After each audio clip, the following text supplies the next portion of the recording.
Voodoo Tribe? It's your girl Naja here, and I am back with another video. And this is like super weird for me because I'm in my new apartment. It's a new environment.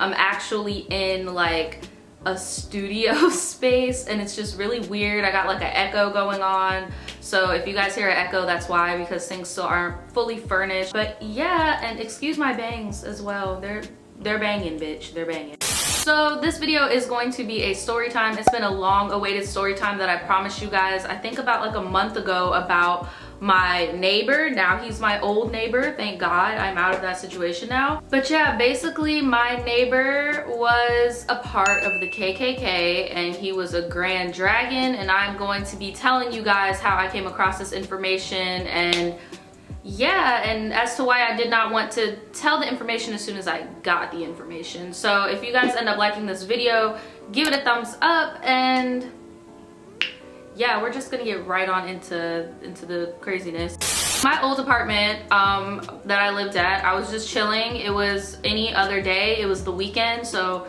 you know, Daniel and I were chilling and just, you know, having a normal ass time. Nothing crazy, nothing, you know, everything was very normal. And I get a call from my brother. Now, my brother only hits me up when something's not right. Like my younger brother, for some of you guys that don't know, I am the oldest sibling out of, I believe, 5 children. My brother and I share the same dad, so we've always been like super close. But like as I came into my teenage years and I started rebelling a lot, like we still have a good relationship, but it's kind of like he's not somebody who I would hit up to be like, hey, do you want to come over and get something to eat type of deal. Like it's kind of like we always meet each other at family functions. And then you also have to understand, like, he turns 18 in like 2 months or so he doesn't want to, he wants to do his own thing, and I respect that. But whenever he calls me, it's always usually because he's in trouble. So I see that he's calling me, so I pick up and I'm like, hey, what's going on? And especially because at this time my grandma was out of town. She was on a cruise and he was apartment sitting for her, so I was even more nervous because he was calling me. I picked up and I'm like, hey, like, what's up? Yo, you will never guess what I just saw on this documentary. I don't remember the name of the documentary, but I will put it on the screen here. And I've heard about the documentary. Obviously, I have a Netflix account and I have a Hulu account. Like, I've seen the documentary on the feed or whatever, but I just never clicked it. And it's basically a documentary about a Muslim woman who goes around and interviews people who have different beliefs than she does, so that she can see things from their perspective and hopefully show them her perspective. Like, you get what I'm saying? It was sort of that type of deal. If I find a clip or something, I'll put it in here. I joined the extremists on the front lines of the race wars in America. I wanted to see if I could understand their anger, to get to know the personal reasons why they are drawn to such hatred and division. Fuck you! This video is going to have clips, by the way. It's going to have receipts. Everything that I'm going to be saying is very public information, so it's not like I am defaming anyone's character or anything like that. Like, this is all very public information. You get what I'm saying? So he was like, yo, like, your neighborhood is on this documentary. Why is my neighborhood on the documentary? Because there's a KKK member that lives there in your neighborhood. Oh, really? Well, I'll drive over to my grandma's house and I'll watch it with you, because I didn't really want to, you know, well, I mean, I don't know. To be honest, I may have just wanted to go over there and see my brother and just chill, like, because our schedules are just so off and shit that we really don't get to hang out. So I was like, you know what?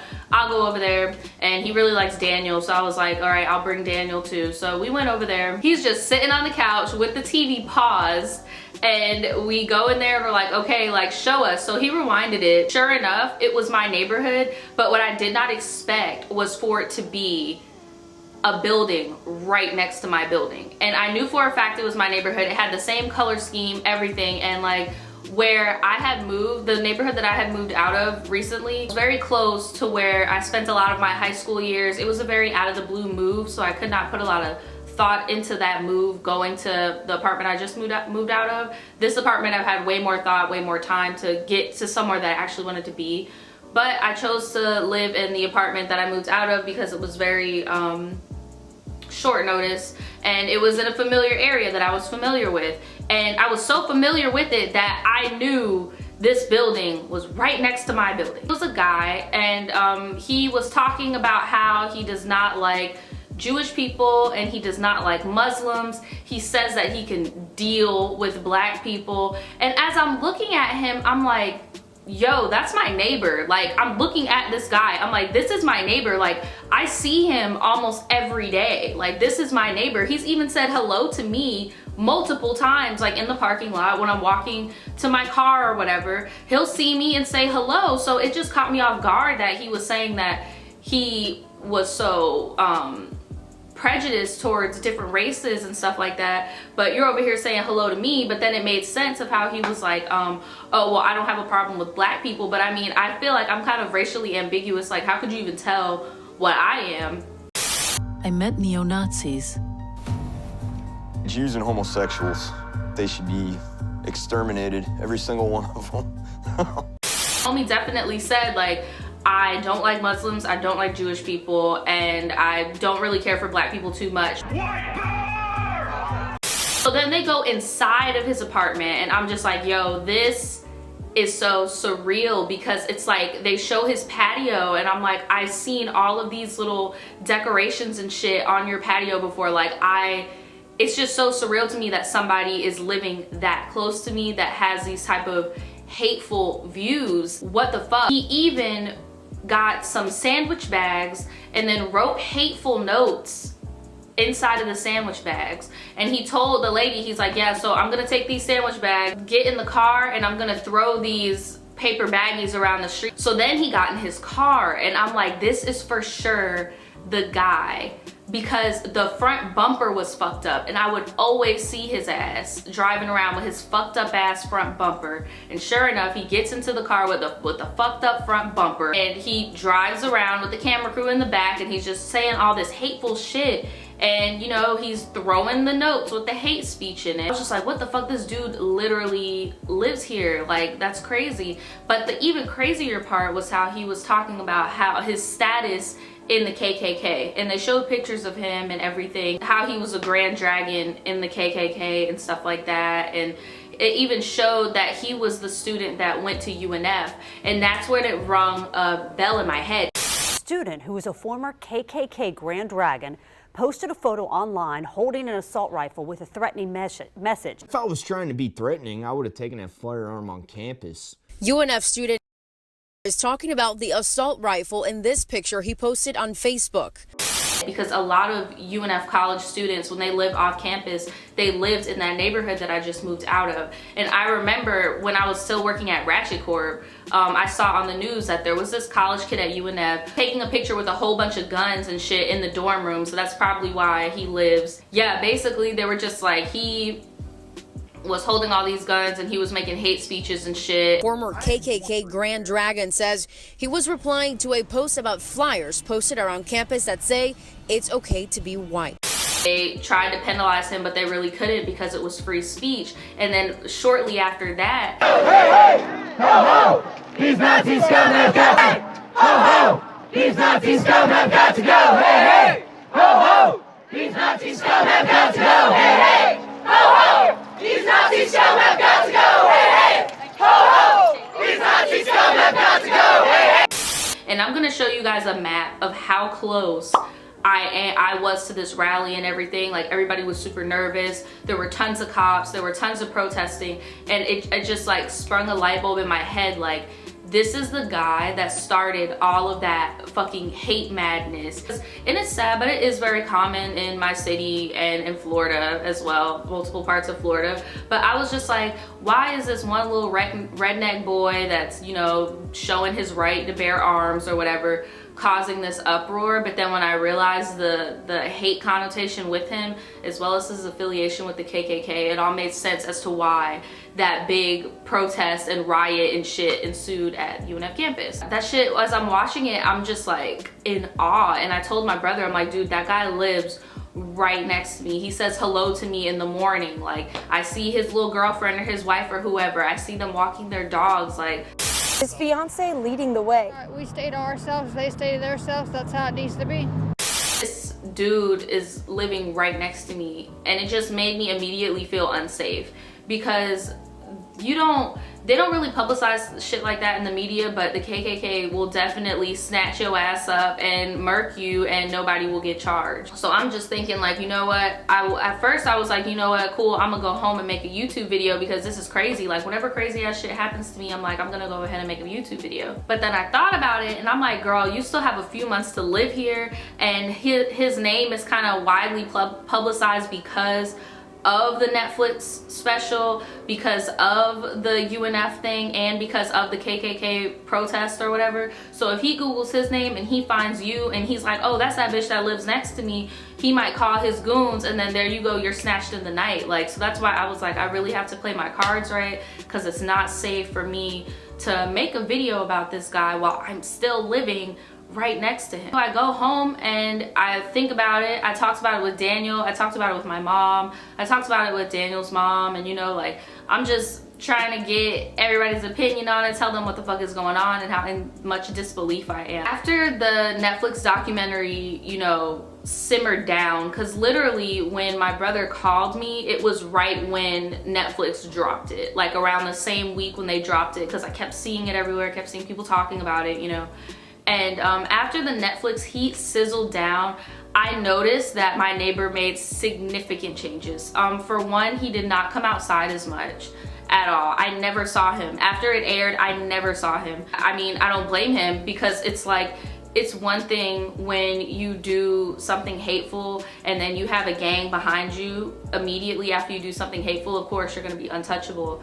But now people know where you live. Like, if you live on Southside and you saw that documentary, if you live in Jacksonville and you're familiar with Southside, you knew what neighborhood that was. So it's kind of like he went into hibernation mode and just never came outside again. I never saw him again. He also fixed his car bumper and parked way down. Like, this dude had to walk a good little distance to get to his apartment, because he fixed his little bumper, because that made his car recognizable. That's how it clicked in my head. Oh, that's him. He fixed his car bumper, moved his car all the way down the parking lot, so he has to walk a hike. Just, I guess in his head, he was trying to make it so that people wouldn't know exactly what building he was at. I don't really know. Another thing he did was he also installed cameras on his patio, because my patio when I lived in that neighborhood was facing a lake. His patio, however, was facing the parking lot. So he put 2 security cameras on his patio. He took all the furniture off his patio, put 2 security cameras so that he could see, I'm assuming, so he could see who is coming in and out of the neighborhood. If somebody is staking his shit or if somebody vandalizes his shit, he'll have evidence so that he can press charges. That's just what I'm assuming. But yeah, those were like the little changes that I noticed after the Netflix documentary dropped, with him in it saying very hateful things. And what he did say in the documentary, because the woman who was interviewing him did go by to do an update, and he did say that he was trying to be a little bit more sympathetic or whatever, but like he'll still always hate Jewish people. And then he also said that he doesn't even know why he hates certain people. It's just how he was brought up. And to be honest, that's how a lot of people are. Like, they don't even know why they despise a certain race or why they hate certain things. All they know is that that's what their parents did and that's what their parents did, so they're just gonna keep doing it. And that's usually how those KKK type families work. Like, they bring their kids to the fucking rallies and the meetings and shit. Like, it's gross. But yeah, I never saw that guy again. I was super happy to move out, because I don't know, I just didn't want to be around somebody like that. And then for the fact that the documentary showed the neighborhood, because you know sometimes they'll blur shit out. Like, I did a house tour yesterday, I blurred shit out in my neighborhood so you won't know where I live. Like, you get what I'm saying? So the fact that they had a clearance to keep the neighborhood looking the way it was, I feel like my office, well, my old office really didn't give a fuck. Like, they knew what this guy was about. For one, he got kicked out off of UNF campus or whatever, and that's just a rumor. That's just what I've heard. I'm not saying it's for sure. According to people that I know that used to go to UNF, you know, this isn't for sure. This is allegedly. For you guys to see his name on paperwork, okay, because you have to do a background check on people. You did a background check. You saw this dude was plastered all over the news, KKK rallies, all this stuff. You know this nigga got fucking machine guns and shit. and y'all thought it was okay to let him live here. And then you guys also thought it was okay to have a Netflix crew come to the neighborhood, show off your neighborhood, show that you allow this type of person to live here, where there's children, where there are people of multiple races and religions. Really, sis? That's where I feel like the ball was dropped as well, and I feel like it's not gonna get shown to light about that. And like, you know, I know this may sound very millennial of me, but whenever I go through something, or if I spend money on something, I'm gonna write a review. So obviously I'm gonna write a review of that neighborhood, and I'm gonna put that in there. Like, I know that sounds millennial as shit, but I just don't understand how you guys are gonna just act like you didn't know this type of person was living here. I don't understand how you didn't know that. Like, I really believe in order to get apartment shots, and not inside, but like apartment shots of an actual neighborhood, you need to have a waiver sign. So you guys were okay with that. Like, it's just a lot that I just don't understand, on top of other problems, but I'll get into that later if you guys want to know that. But that it just rubbed me the wrong way. I don't know. That is how I found out that my neighbor was a Grand Dragon in the KKK. I definitely kept my distance from him afterwards, but yeah, he does not come off on the surface like he had that much hate in him, but I guess that's just how people are. Like, you never really know unless you sit down and talk to them, I guess. But yeah, that's pretty much it. Have you guys ever been in a situation like this where you have been forced to coexist very closely with somebody who has a very, very extreme point of view that you probably don't agree with? I don't even know how to make a comparison to this. Like, I don't even think it's an everyday thing that you just find out that your neighbor is in the KKK. Maybe if you're a Floridian or a Texan, that might be a normal thing, but yeah, I don't know. I don't even know if I can make that a relatable thing. Moral of the story, safety first. Just think about your safety before you do anything. Because I remember when I found out about this, I was like, oh, I'm about to make a video, but I really had to sit back and think, like, this dude still lives next to you. Think of the organization he's involved with. He could hurt you. Like, so now I moved far away.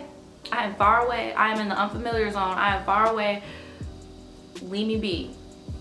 Leave me be. Guys, that is it for this video, and I will see you guys next time. Bye. There ain't nothing to it. With a friend.